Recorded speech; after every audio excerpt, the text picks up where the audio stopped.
Hi friends, வணக்கம். நான் உங்கள் சேலம் சூரிய பிரகாஷ் பேசுகிறேங்க. இப்போ நம்ம நின்றுட்டுருக்கிற இடம் தான் மைசூர்லேயே ரொம்பவுமே ஃபேமஸான சாமுண்டி டெம்பிளில் தான் நம்ம நின்றுட்டுருக்கோம். இந்தியாவில் கர்நாடகா மாநிலத்தில் மைசூர்லேருந்து சரியாக 13 கிலோமீட்டர் டிஸ்டன்ஸில் அமைஞ்சிருக்குங்க.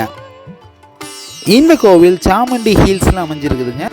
மைசூர் ராஜ்யத்தின் காவல் தெய்வமாக சாமுண்டி அம்மன் அமர்ந்திருக்காங்க. 18 மகாசக்திகளின் பீடத்தில் ஒன்றாக சாமுண்டி கோவில் அமைஞ்சிருக்குங்க. இப்போ இந்த கோவிலோட வரலாறு நம்ம பார்ப்போங்க. 12ஆம் நூற்றாண்டில் ஹாய்சலா மன்னர்களால் கட்டப்பட்டிருந்தாலும் இந்த கோவிலோட கோபுரம் விஜயநகர மன்னர்களால் 17ஆம் நூற்றாண்டில் புதுப்பிக்கப்பட்டதுங்க. இந்த சாமுண்டி மலை 3000 அடி உயரத்தில் அமைஞ்சிருக்குதுங்க.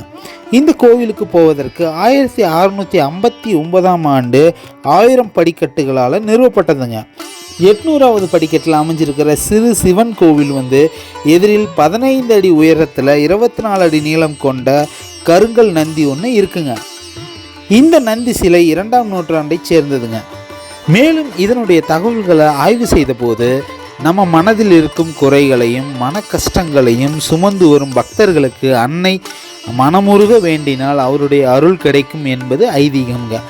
மன்னர் ஆட்சி காலத்திலிருந்து மக்களாட்சி காலம் வரை கர்நாடகாவில் ஆளும் எவராக இருந்தாலும் சாமுண்டி அருளாசியை பெறாமல் ஆட்சி கட்டிலில் அமர்வதில்லை.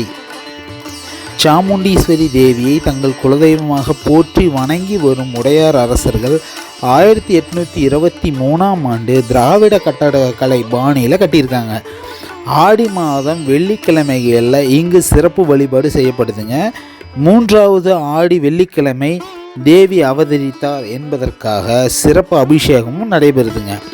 சாமுண்டீஸ்வரி கோயில் 1000 ஆண்டுகளுக்கு மேல் பழமையானது. முதல்ல இந்த கோவிலில் சின்னதாக தான் கட்டியிருக்காங்க. பின்னர் மைசூர் உடையார்கள் ஆட்சி காலத்தில் 1399ஆம் ஆண்டு பெரிதாக கட்டப்பட்டது. இது மைசூர் மன்னர்களின் குலதெய்வமாகவும் வழிபடப்படுதுங்க. இங்கு விநாயகர் சன்னதியும் இருக்குது, அதேமாரி பைரவருடைய சன்னதியும் இருக்கிறதா சொல்லப்படுதுங்க. ஓகே ஃப்ரெண்ட்ஸ், இந்த வீடியோவை பார்த்த அனைவருக்கும் நன்றி. நம்ம சேனலை சப்ஸ்கிரைப் பண்ண அனைவருக்கும் நன்றி.